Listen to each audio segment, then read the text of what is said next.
Welcome, everyone, both joining us online and also here in person to the session focused on climate finance for cities. My name is Megan Spires. I'm the Director of Climate Change and Energy for ICLEI Africa. And we convened this panel today to discuss this topic of cities and this topic of finance because of the fact that, and I'm sure I'm speaking to the converted in this room here in person and also virtually, cities are really where we're going to win or lose the battle against climate change. We know that cities are currently emitting most of the greenhouse gases that are causing climate change. And we also know that there's a growing amount of our populations living in cities that are experiencing the impacts of climate change and will continue to do so. And this continent that we're here to speak about, Africa, has a growing urbanization population that are suffering right now the impacts of climate change. So in terms of the panel, welcome, sir. We've got representatives from cities, so we are joined by two mayoral representatives. We have Honorable Mayor Kamal Adjayi from Golfe III-Lomé, Togo, who will join us and speak in French, and Nelson, my colleague, will translate. We're also joined by the Honorable Deputy Mayor Doreen in Nyanjura from Kampala, Uganda, who will share her perspectives. We're joined by Engineer Solomon Noy, the Director of Waste Management in Accra, Ghana. And we also have representatives from development finance institutions. So we know that DFIs, as they're known, play an essential role in unlocking finance in general for climate change, but specifically for city-scale finance.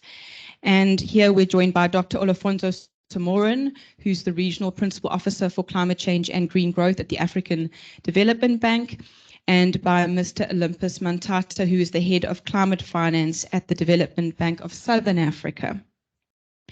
And then we've also got other very essential enabling organizations. So we have the Ndc Partnership here represented by Ms. Amanda McKee, who's the Director of Knowledge and Learning. And the Ndc Partnership has been doing significant work over the last few years in helping national governments implement their NDCs and raise the ambition of those NDCs. And of course, finance is a key component of that. We've also got World Bank representation, Ms. Timila Ladakwa, who is a climate change specialist at the World Bank. We're all very aware of the millions of dollars that the World Bank is helping to unlock for the continent in its development. We're also joined by a consulting firm representative to my right. This is Mr. Eric Abitbol, who's a senior consultant at Universalia. And Universalia is providing support to funds like the Green Climate Fund and looking at how their financing mechanisms are supporting, in particular, African cities. So it's a really exciting, diverse panel. We're very proud as ICLEI Africa to host this session. And just to say that in terms of the work that we're doing in this space, what we really want to try and do is be a knowledge broker as a city network, understanding how governments operate, what their mandates are, enabling their policies, and bridging potential gaps between financiers and cities. And the space that's currently needing, from our perspective, the most work is in the pre-feasibility development of projects in cities to make sure that they are better prepared so that financial institutions can build them into their pipelines. And we've got a video right at the end of this session to show some of the work that we've been doing in this space. So without further ado, I'm now going to turn to our panelists. We've prepared one question per panelist, and hopefully we also have some time for engagements in the room and also virtually. And we're going to start with Mayor Kamal Adjayi, who's the mayor and vice president, is a mayor and also vice president of FMDV. And the question we're asking the mayor is, what role can climate finance play for African cities in fulfilling their developmental duties? And what challenges do you see cities facing in accessing climate finance? I'm just going to hand over to Nelson to translate that, and then over to the mayor. So he understood, so he's going to speak straight away. Thank you. Thank to ICLEI for organizing this event. And I think it's a good tribune for us to express more the view of cities and how what is our opinion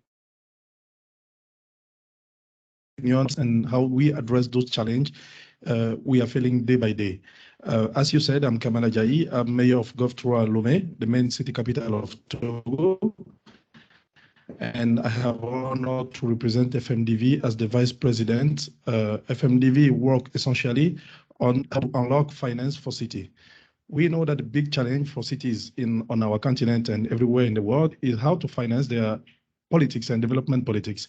I will not come more on that because that was on political session.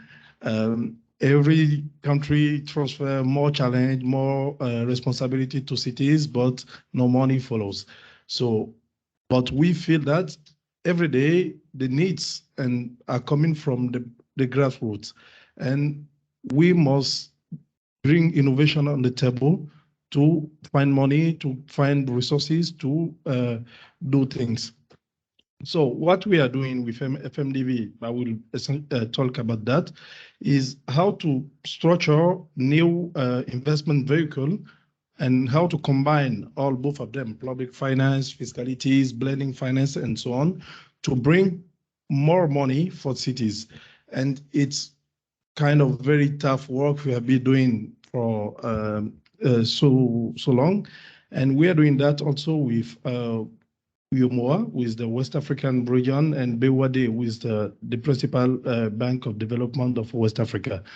So let me highlight that for us, we say it's kind of difficult even for countries like ours to access to finance climate finance funds today. Every time I talk about that with our Ministry of Environment in Togo, I say, maybe you should put some little staff who really work on how to access green finance on your cabinet and say, do you think that I can get money from that? They have a lot of process in with the green fund. They have a lot of process. It's all is complicated. How can we do that? So the challenge is even on a high level, on national level. And for the communities, for the cities like ours, it's more and more difficult because we don't have human resource to work on those competence. We don't have the knowledge to work on that. It's not our job. We are politicians.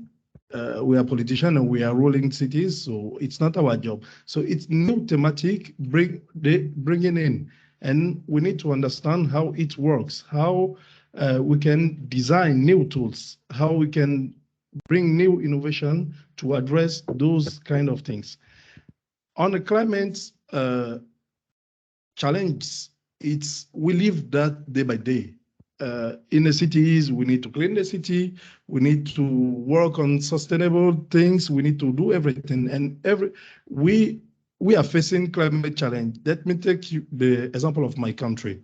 We have 56 kilometers of coast, and it's always, we have the ocean always coming to the cities.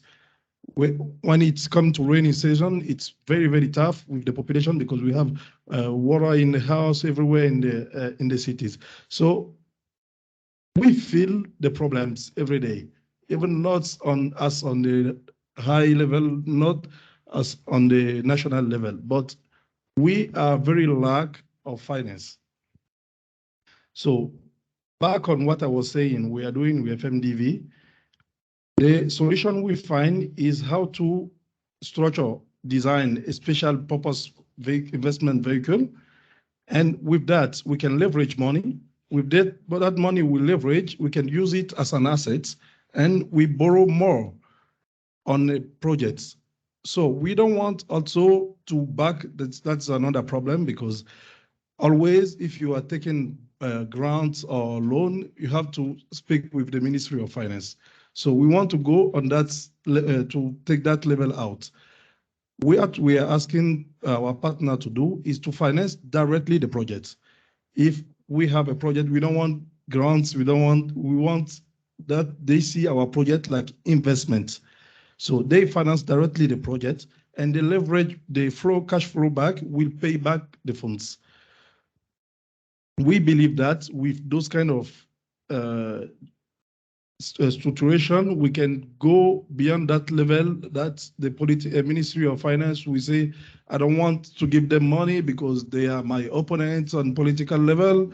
I don't want them to get to raise money. They can do more. So the next time the president will not win. So that could be very, very complicated. So we need to find the best way, and we are still discussing on it to bring that innovation on the ground. I can assure you that it's not so that easy. I was in Burkina Faso on the beginning of the week, and we were voting for a directive that national government of all the regional countries must bring 20% of their national budgets on the local government level. And we was getting a call from everywhere. What do you want to do with 20% of national budget? We have more to do on our level. We have security to face. We have this to face. And I just say, you have all that to face, but all you are doing is in one commune of your country. And if you address also the problem for each commune, you can summarize them and you address the national level. So it's day by day pledge. We have to work on that again. And this will be maybe my conclusion to all partners here being here. We need to understand also how cities works, how cities lived. And I know for a bank, for World Bank, I have World Bank here, maybe it's about a process. It's about you getting my template or you are not in, period. But we need to understand more to design special purpose vehicle for the cities. We don't have collateral to give. That's the matter of the Ministry of Finance on the high level. We don't have assurance to give, but I can assure you that we have more impact to give in our cities, and we have more return to yield back to the bank. So see the project of the cities as an investment. Try to understand how they works and how we can structure something very precise to them. And I think by that we can. Nowadays, finance raise a lot of money in the world. I would say that it's the mode. If you want to get money from someone, just put some green things in, and everybody will follow you. So we are willing to work with all those institutions, and we understand that also, but it's a new competence for us. So we need to work on how to prepare more the project, how to you understand us, how we understand you, and we can find the best link to address the project and the impact in our cities. Thank you. I will stop there. Thank you so much, Mayor. I want to make this a bit more of an informal session. So I'm going to jump away from city representatives and now look at some of the bank representatives, AfDB, DBSA, World Bank, and see out of the three of you who would perhaps like to respond to those inputs from the Mayor and also obviously to the question that we prepared for you. Any volunteers? There we go. Thank you. Good. Thank you. Thank you, Mayor. I think your English is really good. You don't need translation at all. I think I want us to emphasize on the fact that we have an opportunity here that presents itself as a challenge.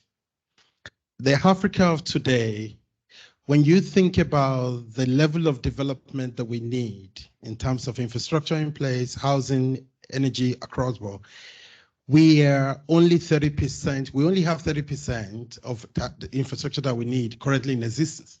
So there's a 70% gap, and that gap, while it's a challenge, I call it a positive advantage. It offers us an opportunity to follow a development pathway that is low carbon and climate resilient. So we don't wish for Togo or Lomé to be at the state that it is. We wish it would be far developed, but now there's an opportunity for Lomé to develop in a way that can sustain the development, that can build it in a way that is climate resilient. So against the sea level rise, against the flooding that are very frequent. And how do we do that? And I think it's very important. So what the Mayor thinks it's about the project. I want you to know, Mayor, that there are processes before the project. And that is the fact that even at the policy level, at the local, subnational level, city level, have we perfected the act of mainstreaming climate change in our development operations? Because that is the starting point. Your energy policy, your transport policy, your water and sanitation policy. So that is something that is very important. By mainstreaming climate resilience into that, so when you do the normal investment, either through a bilateral support or a multilateral support, it doesn't even have to have the name climate change. It doesn't have to have climate finance. As long as it's targeted at activities that can help you build long-term resilience and gives you an opportunity to follow, green investment, green development, then basically you're solving the problem. And so it's very important for us as a development institution to be able to recognize this and support cities. Now, the mayor also raised an issue that is usually a challenge. How do you go, without the gatekeeper in every country for us is the Ministry of Finance?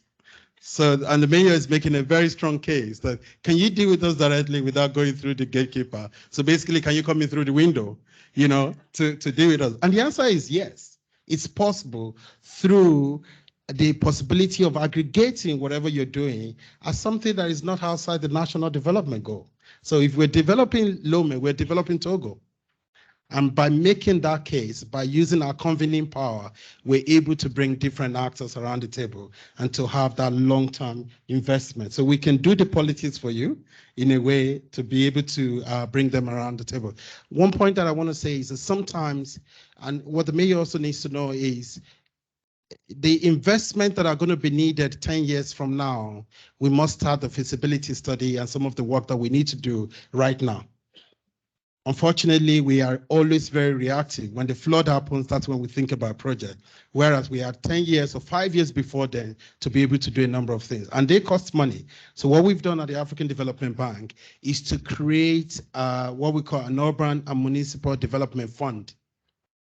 Basically, a fund, a grant-based fund that helps you to be able to undertake all the series of activities that make those investments, whether they are large scale or medium scale, to be bankable in the long run. So whether it's a feasibility study, whether it's an enabling environment, whether it's the technical assistance that you need, and we're able to do that directly with cities. And I'm happy that I'm sitting here with the Deputy Mayor for Uganda, because we are currently doing the same in Uganda. And so it's very important to be able to recognize that finance does not exist in a vacuum.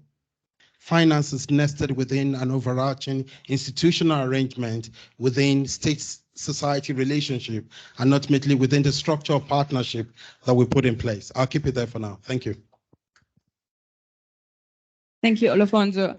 So just based on the first two inputs, we've really got a dynamic session here. It is being recorded. And besides the virtual attendance, we're going to, as ICLEI, make sure that what is discussed here goes far and wide, both in terms of the recording, but also colleagues here are taking notes and we'll be taking those forward in whatever mechanisms we can in the lead up to COP. So I wanted to say this is being captured, this is being heard. And we're now going to jump to another city. We're going to jump to Kampala, the Deputy Mayor, who is, like our first mayoral speaker, a climate change champion for many, many years, as well as a champion particularly of those most vulnerable to the impacts, women, children, those with disabilities. Deputy Mayor, I'm also inspired when you speak, so I look forward to hear your inputs now. Well, thank you so much. Like I've been ably introduced, for purposes of emphasis, I'm Nyanjura Doreen, Deputy Lord Mayor, not Deputy Mayor. Later, I'll explain the difference. Of course, Kampala is not an island. Kampala is part of, it's part of the world, and therefore it's also affected by climate change. And the issues are not very different from the issues that have been ably articulated by the mayor of Togo, and especially for us as policy makers. Now, when you look at Kampala, what are the major climate change issues that we face? What we have been grappling with for so long is the use of clean energy. You'll find that the biggest percentage, more than 90% of our residents use, I don't know if you know it, maybe for those in Africa know it, 3 stones and then they insert firewood as a way of cooking. And if you're a bit advanced, the other class, they use charcoal. And to make matters worse, this is not only being done by the citizens who we might claim that they are ignorant, but even government institutions. Go to schools, that is what is being used. Schools are using firewood. Go to hospitals, they're using firewood or charcoal. Go to prisons, they're using firewood or charcoal. And for me, honestly speaking, that is quite a radical departure. Because if we are talking about government institutions, we believe this should take lead in as far as making improvements are concerned. But we are very far from doing that. And I was cracking a joke yesterday, and I was saying there's a prominent African saying that in Africa we believe in seeing, or if you do not touch something, if you do not feel the impact of something, then you're likely not to react, or you're likely not to act. Now, this is what makes it very difficult, especially when it comes to climate change and its impacts. The impacts of climate change are long-term, they are not short-term. So usually as policymakers, even when we make the loudest noise, as long as our people have not yet seen the impact, they really think maybe we are joking, and in most cases we are never taken serious until such a time when they are hit probably by floods, then they remember that yes, this is what our leaders have been telling us. And of course, we've talked about financing. I think for Uganda generally, and especially us as KCCA being a local government, we are not directly in charge of the budget. The budget comes from the National Treasury and it has a ceiling. Actually, currently we are operating a program-based budgeting, where if it is climate change, if it is engineering, there is a ceiling. It's program-based to the extent that even if you wanted to transfer the money, say from another department, and you put it in climate change, it becomes a very huge challenge. So that has been a stumbling block. Yes, we are talking about financing, but what exactly is being financed? We are talking about financing. Are we equally talking about accountability? Yes, we can talk about financing, but for me, if we talk about financing without looking at accountability, we are talking about financing. And I am here to tell you that we have quite a number of policies. We have at KCCA the climate change, we have the climate plan, action plan. At national level, we have so many brilliant policies. But what we lack at the end of the day is the implementation strategy. You find the policies there, everyone is so proud of the policy, but what is the implementation strategy that we have in place? And I can state here without any fear of contradiction that I have come to a conclusion to think that our sponsors love us more than we love ourselves. Because you find as a country, we are putting very little resources in climate change, and our sponsors, our partners are playing a very important role. I think we need to start walking the talk. And the other day I was challenging my colleagues, the technical team at KCCA. We are saying that the biggest cause of air pollution comes from diesel. And yet all the cars that we are using at City Hall consume diesel. I don't know, Mayor, I don't know if it's different in your country. You get it. So I think we also need to put some bit of conditions. Yes, if the money is coming in, probably we should make sure that money is going to entities that are going to lead by example. Make sure if you're going to purchase cars, those cars are not going to pollute the environment. Make sure if you are talking about electricity, and by the way, for the case of Uganda, our electricity is one of the most expensive electricity that we have, I think, in East Africa, and yet some of them get it from our country. So we cannot start telling our citizens that you need to run away from charcoal, and yet we are not providing alternatives. We are not giving them incentives. And therefore, what point am I making here?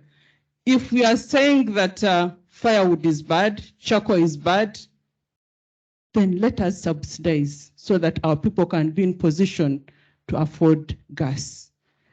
Let us make sure that electricity is affordable for our citizens. Before all that, then I think we might be very far from achieving what we so much want for generations to come. I'm sure what we're experiencing today is what generations that came before us, these are the warnings that they used to receive. Please don't cut trees, but people went on and cut trees. Please do this, and it was not being done. And as the generation of today, we are feeling the impact. I hope that people in this room can walk the talk so that the generations that are going to come before us, after us, do not face the extreme impact that we are so much trying to prevent. Thank you. Thank you, Deputy Lord Mayor. I really appreciate those inputs. So AfDB called for enabling policy environments. Kampala's got such. Kampala is saying that to do this type of work, we need to walk the talk. And I think what I've been particularly encouraged by the sessions I've attended at Africa Climate Week is African stakeholders saying we're taking control of our own future. It's not just about external resources. And that's why the Deputy Lord Mayor spoke about the municipality, the city itself walking the talk.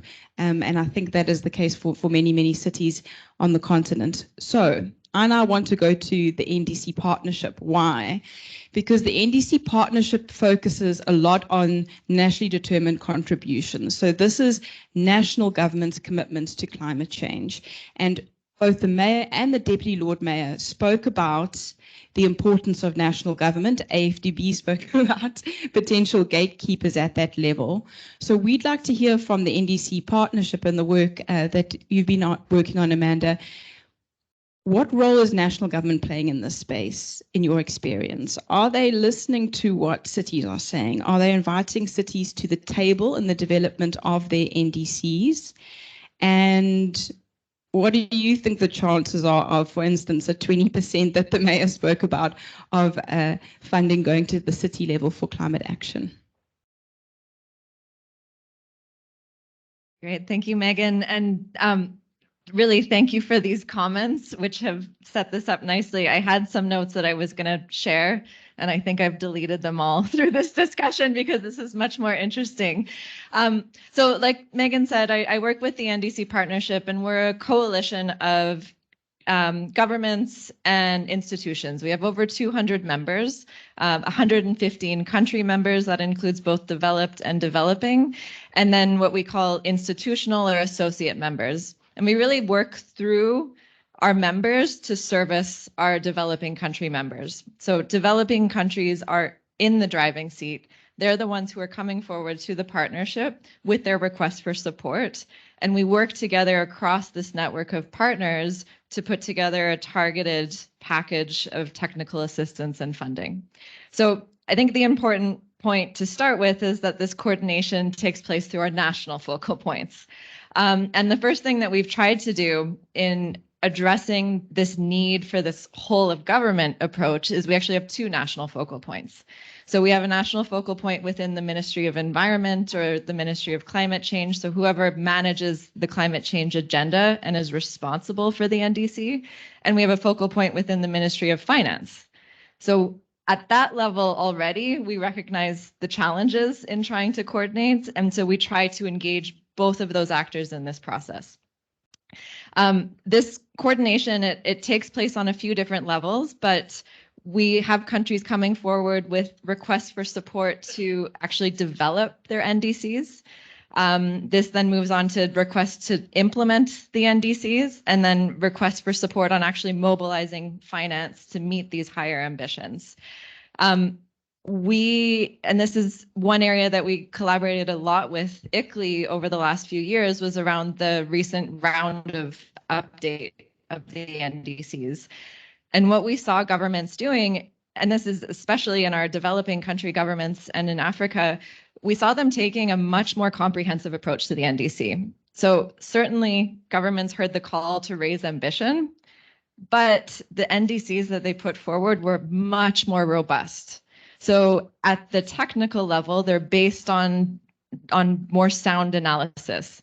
So the targets that are actually putting forward are realistic, they're implementable.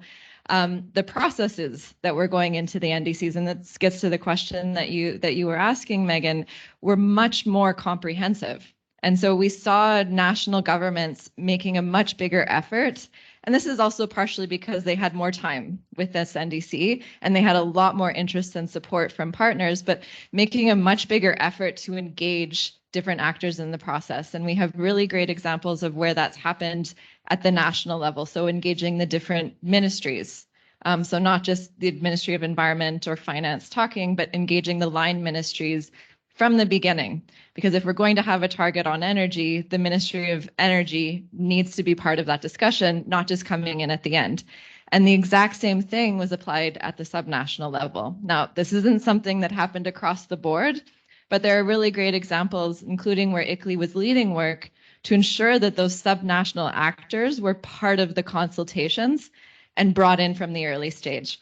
Because only if they're part of that early discussion are you going to get that buy-in to ensure that the targets that are put in place actually represent what can be done at the city, what's needed at the city level.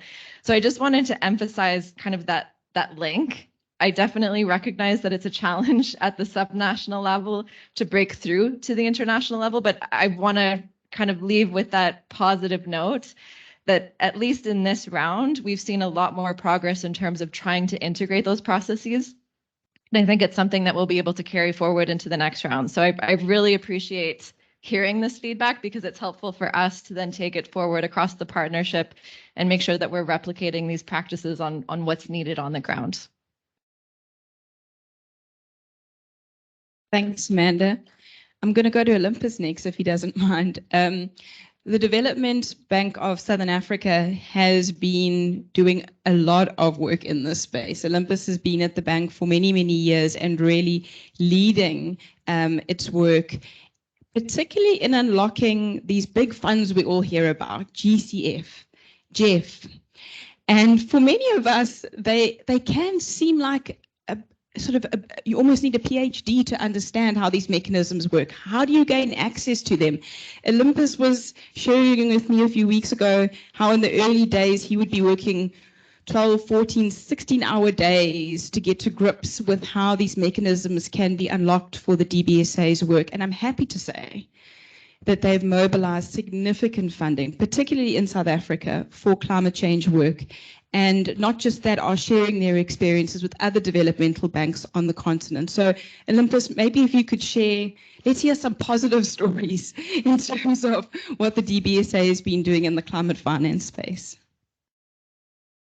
Thank you very much. Yeah, as mentioned, my name is Olympus from the DBSA. The DBSA is mainly in the infrastructure space, but a big part of our book is in the subnational space.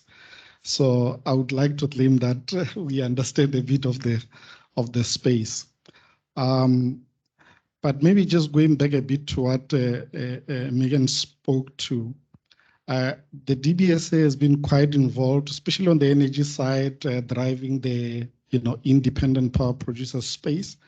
But the real journey around the understanding and implementation around climate finance, in my view, really started when we, a few years ago, worked alongside our Department of Environment to implement our own national green fund. The intention of the fund was really to start a catalytic instrument that would help the country transition to a low carbon economy. And obviously we were starting with very little understanding of the space.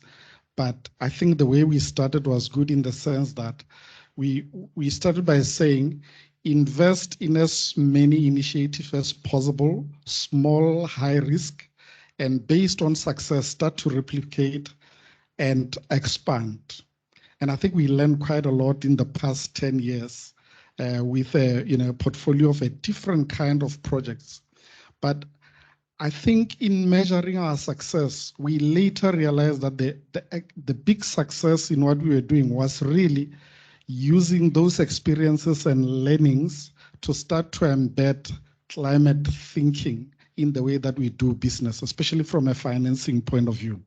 And that was the basis upon which we started, accreditation first with the GEF in 2014. And, that was a good starting space, but not initially fully understood by the bank in general. But when we started to really tap into issues that affected the success of the bank, like, for example, mobilizing resources that would create an enabling environment within the renewable energy space, then people start to take notice. And then there's a whole lot more momentum picking up speed within the bank. Then we moved on, of course, with the GEF accreditation, got accelerated to the GCF accreditation. And I think that's really when if you like, the games began, because you start to really mobilize significant amount of financing. And as mentioned, it's not an easy job, but we managed to be able to put in place various facilities at bank level that we thought was useful. The quick thing that we learned in our association and partnership with the GCF then was to say, the process can be intense and many times quite lengthy. So we decided early on there that we aren't going to be approaching these financing mechanisms for single projects. We will go only for facilities, which means programs where, you can put in place a financing program, and sub-projects can approach us at DBSA level, which then allowed us to be able to first synchronize our appraisal processes with potential co-financiers, because we can determine the quickness of the process.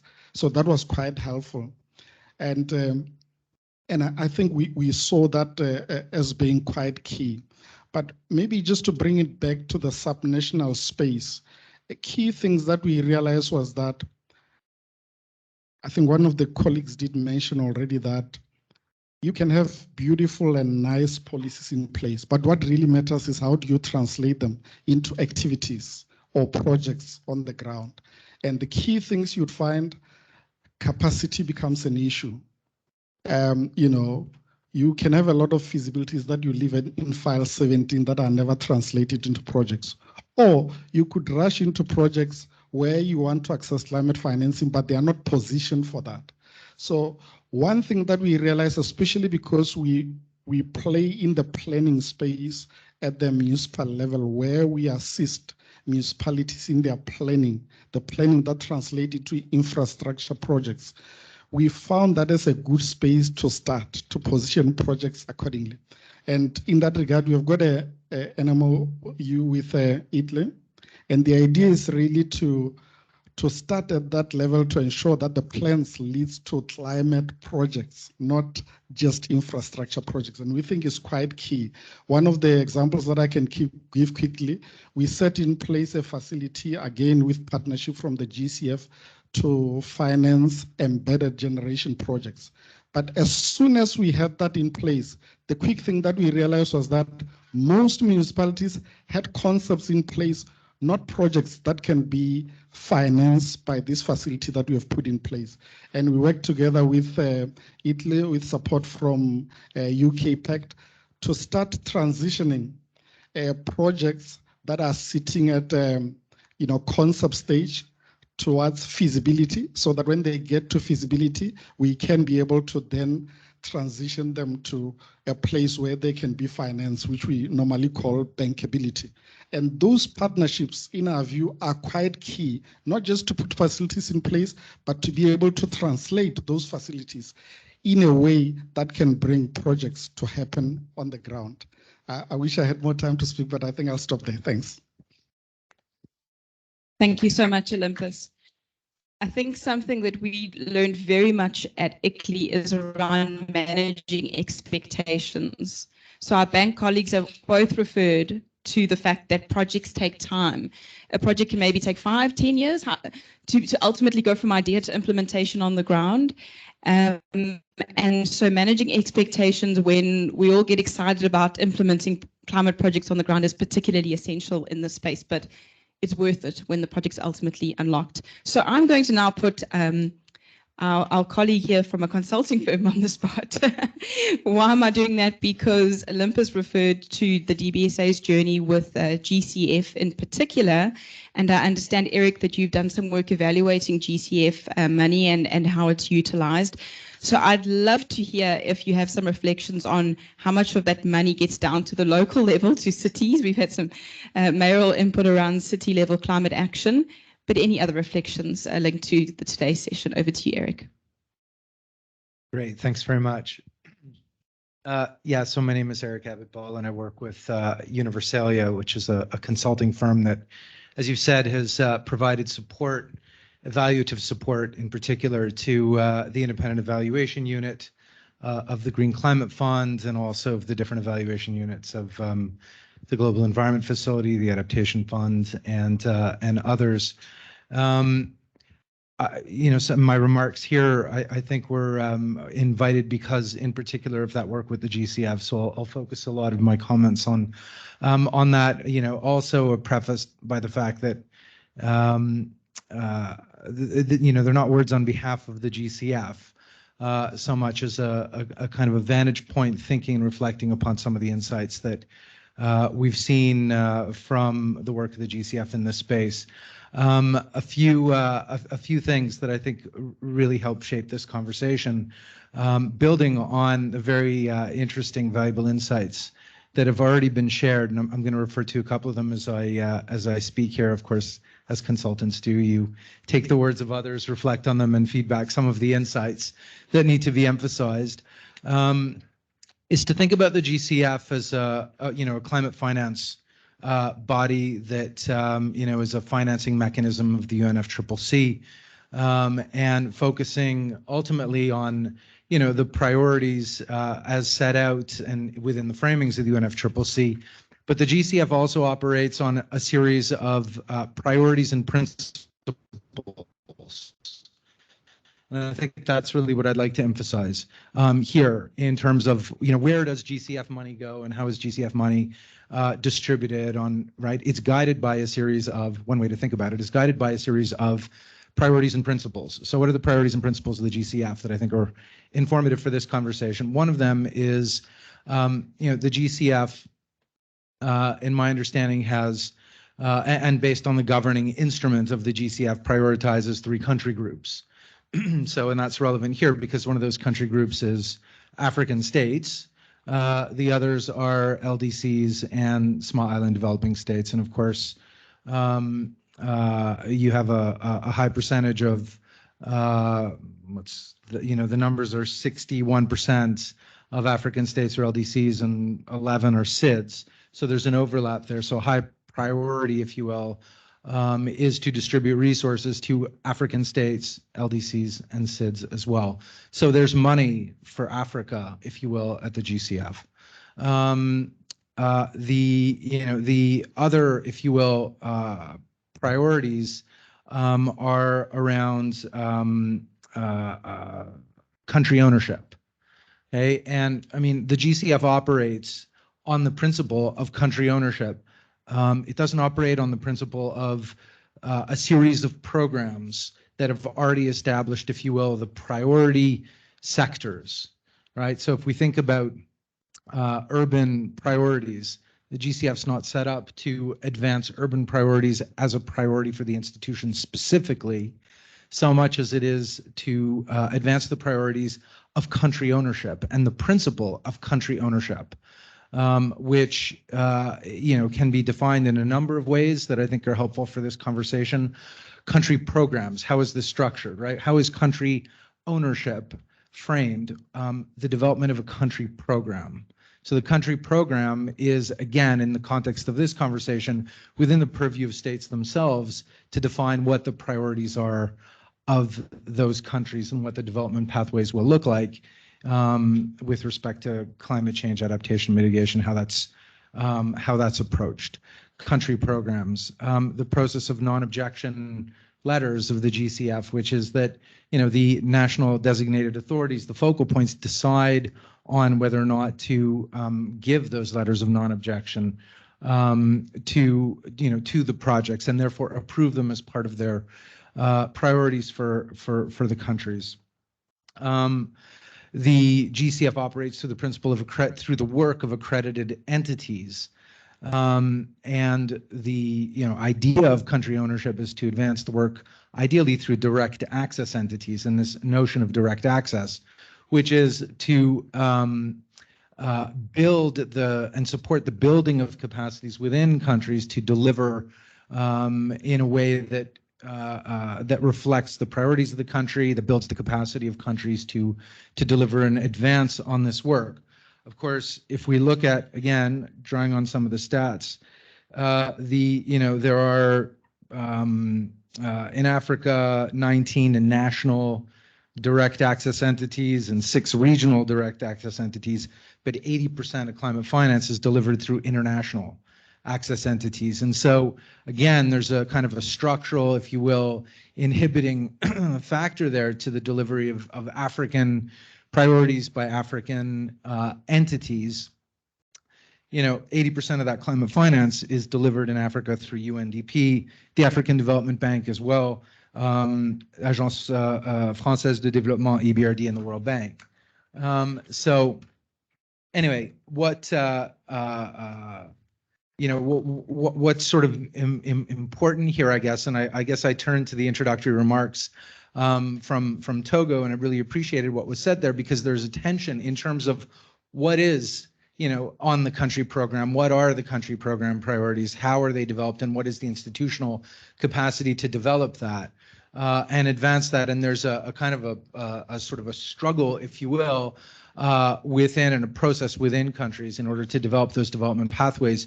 The message isn't coming strongly from the GCF about what sectors should be prioritized necessarily.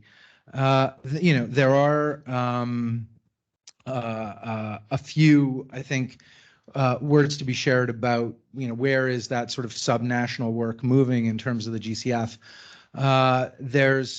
It's very modest, and it's in its early beginnings right now in terms of the portfolio.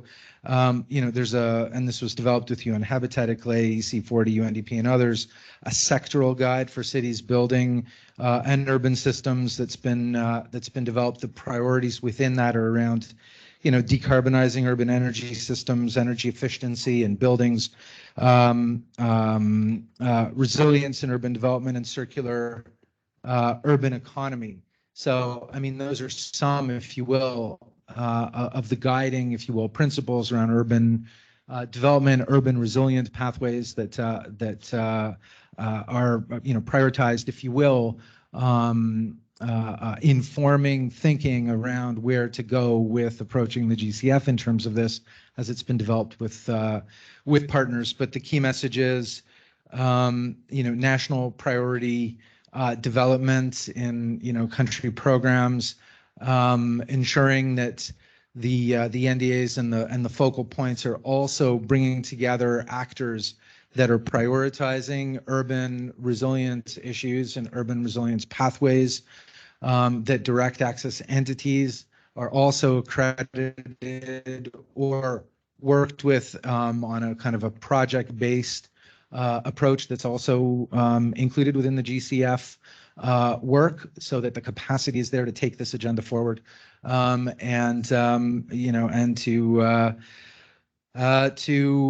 situate that work within the kind of appropriate and sometimes very complex, demanding, and time-consuming processes of the GCF matched to the sort of the resource level at which those projects might be situated.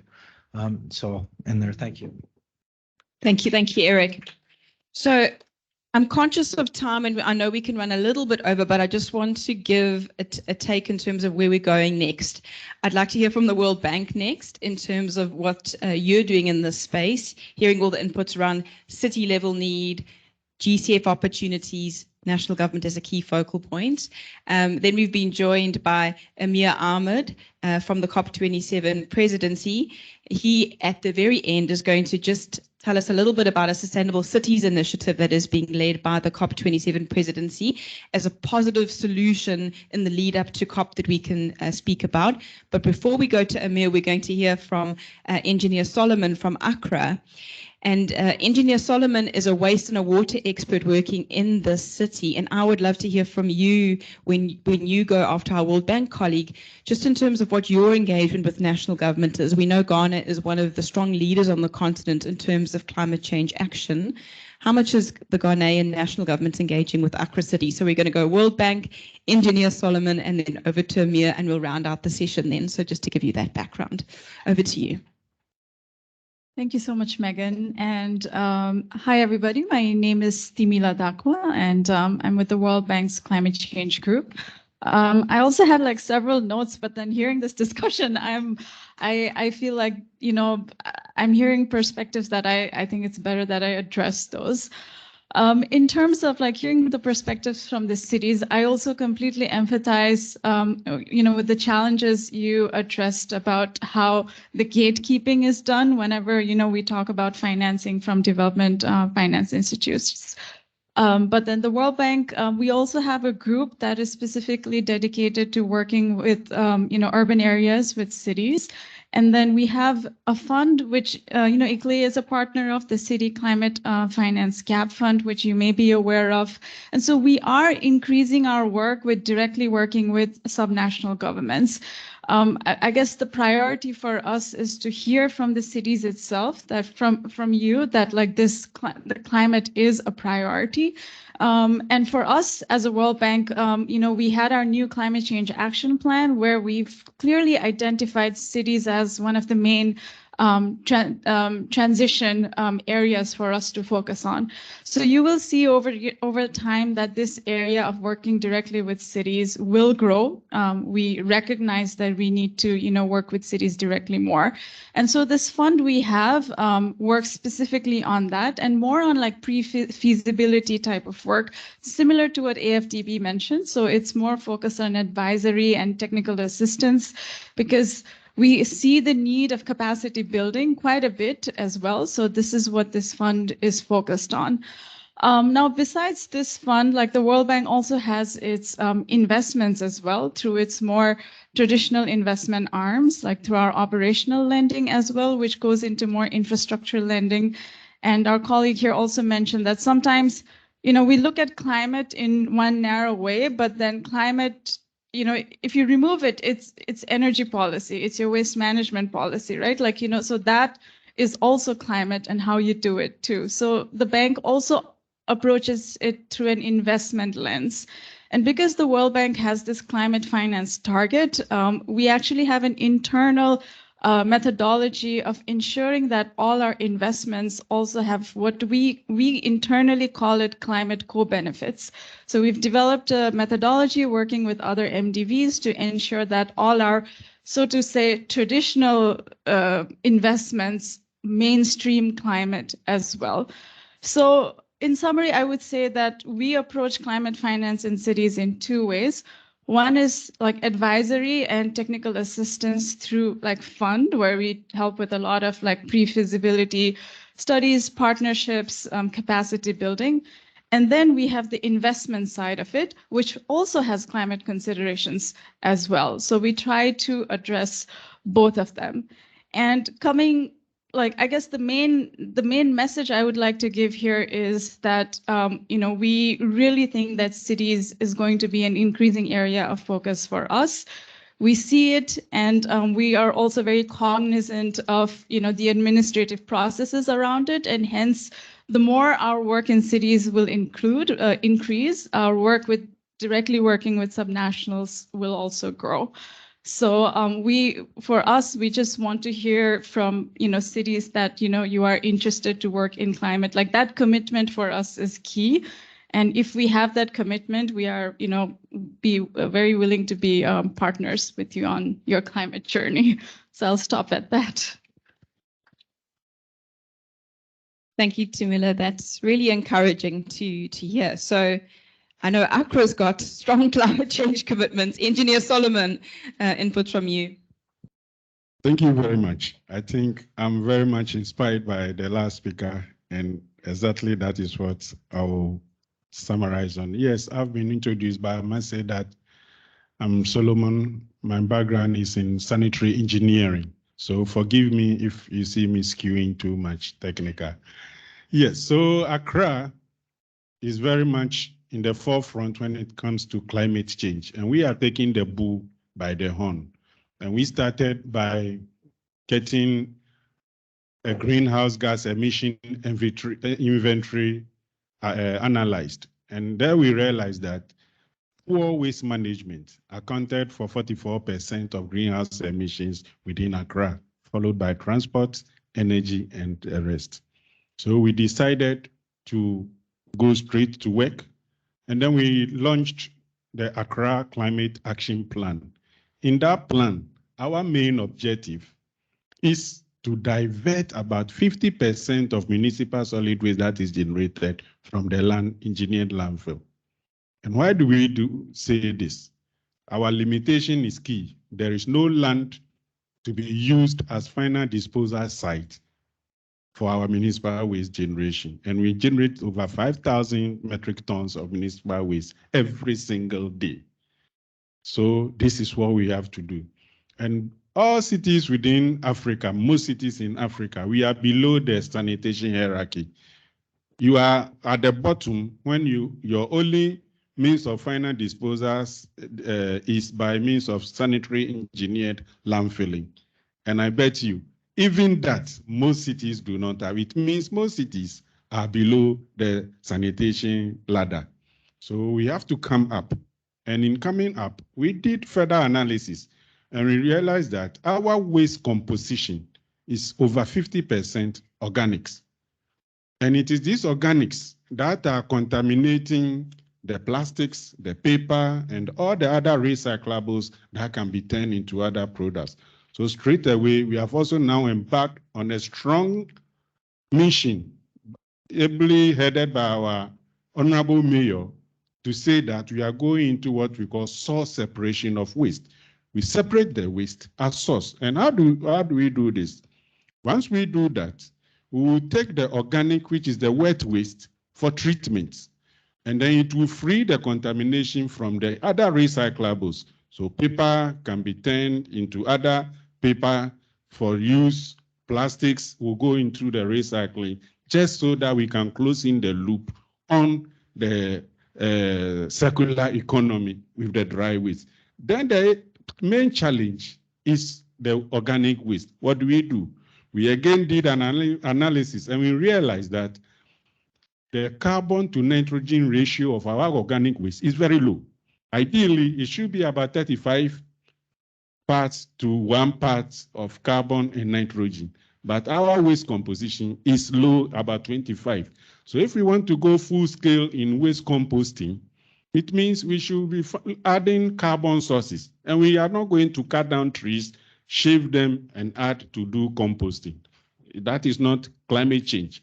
So what we intend to do is to go on household composting, where we can manage the carbon to nitrogen ratio. But on a larger scale, we are liaising with ICLE Africa, and I'm proud to say that they are supporting us. And we are going to go into what we call waste anaerobic digestion of the organic waste. And when we do that, we will generate biogas. We will refine the biogas into biomethane, which can be bottled for domestic cooking to be a substitute for LPG gas.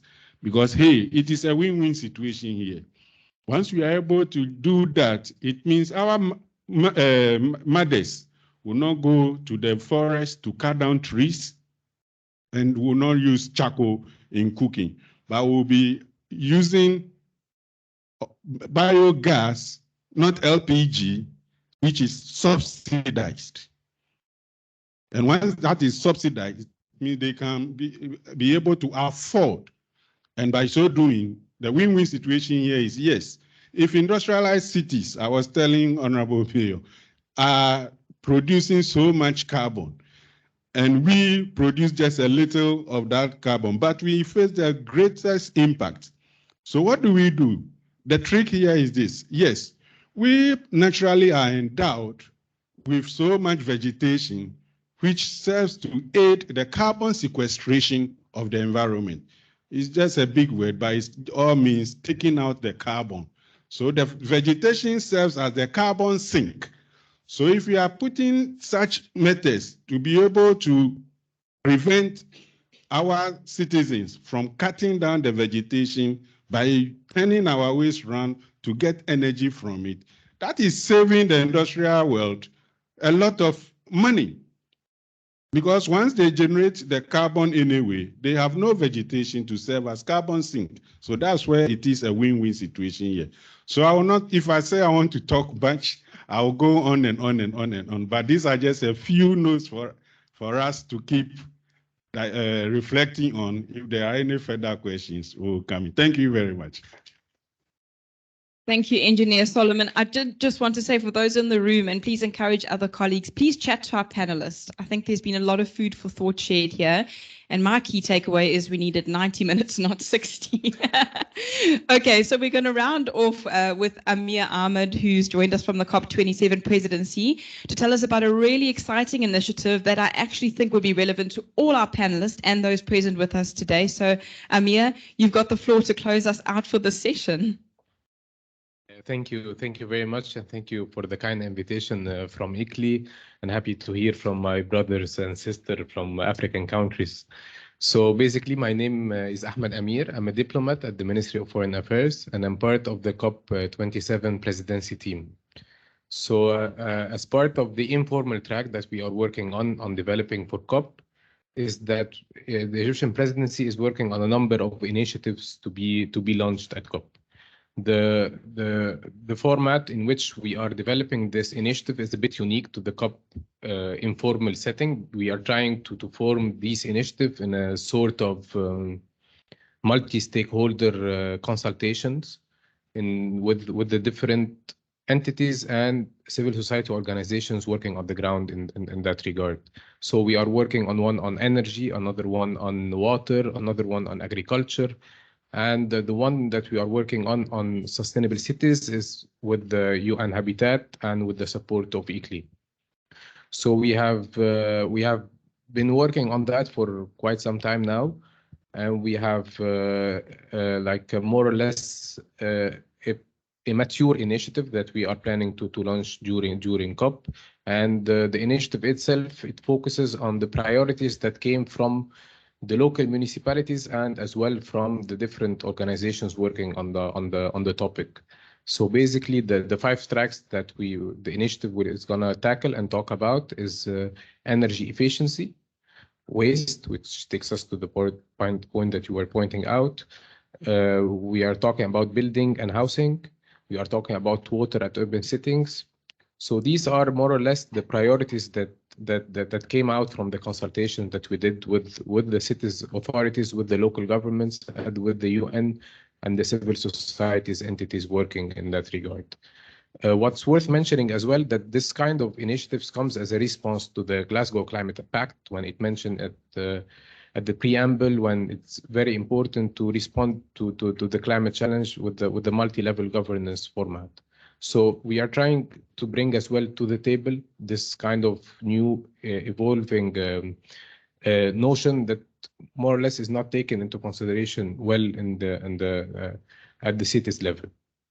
So this is the situation that we are working on now. We are planning to launch this initiative during COP, as I said, and we are organizing on the 9th of September as well with our colleagues from the UN Habitat and from ICLEI, like a soft launch, and to as well present the initiative that we are currently developing to the representatives of the countries at the UN Habitat in Nairobi, So what's really important to us is not just to come as a presidency and put on the table an initiative, and this is how we see the priorities for the global priorities. It's rather to hear from the different governments, from the experts working in that regard, from the climate funds as well, from the MDBs working in that field.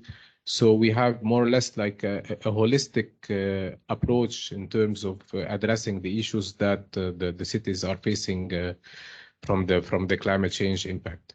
I will stop here, but I will be happy as well to connect with you and to see how we can further engage in the preparation of the initiative, and then its launch event during COP, and as well after COP, how we can make sure that this kind of initiative is sustainable and is moving forward. Thank you. Thank you so much. And just to encourage engagement with the COP27 presidency for their leadership in this regard. We're really excited about all the initiatives, but particularly the one on cities, obviously. So thank you so much for those in person that attended this session. Our mayor wants to round us off, which is wonderful. Okay, wonderful. Mayor, you're going to have the last word, not me. So it's over to you, Mayor. Just 1 minute quickly. I can't leave here without putting this on the table from what I heard here now, especially from my sister from Uganda. She said on this climate change, it seems like we, our partners, love us than ourselves. I'm very happy on this topic of climate change because for once, as COVID, we saw it 2 years ago, the world is on the same level. And I'm saying this on behalf of our national governments, our African countries. I think we are not yet to the catastrophe. Otherwise, we will find a solution. And what is excellent in this topic is we are on the same feet, on the same level. In our countries, the main priority, and I said that before, is on economic, on how to give job to people, on how to give health to people, and more of them, education and so on. So we cannot say that climate is not our priority. It's our priority. But do we leave the urgent needs today to address something within the long term? That's the main topic every time. But we are making that effort also to put what we can put on the climate change and adaptation and so on. So we need to be fair towards one between the others. When all those problems are already addressed on the part of the world, we need to have a discussion to see how it could be funding by developed countries. To go back in the history, I think European Occident has been developed by using a lot of charbon, in French we say it, to work in the industry and so on. But our main priority on the continent today is how to give job to youth, is how to give foods on the table to people. So we need to link all those questions and see how we can address it. And the president of Gabon said it yesterday. We are in Gabon, we have the largest forest, which is helping more than the Amazonia today. So the discussion is there. Somebody need to pay for it. It's nowadays, it's the main resource of Africa, and Africa can preserve it, but it need to have the counterparty. So that's what I want to add more. Thank you. Unfortunately, I can't challenge him because we don't have time. But when he made a statement and said that we need to give our youths jobs, I am worried that in future we may actually have no youth to give the jobs, because when these floods come, they actually kill our youths. And in Uganda, we have witnessed that. So I understand the background where he's coming from, that at times, even when we go to sensitize the population, they ask us whether they are going to eat climate, because according to them, they have no food to eat. They need money to go to the hospital, and therefore climate change seems not to be an immediate need to them. So I understand where you're coming from. Thank you. Thank you, everyone. Please enjoy the rest of your week. Panelists, if you can just stay for a quick photo.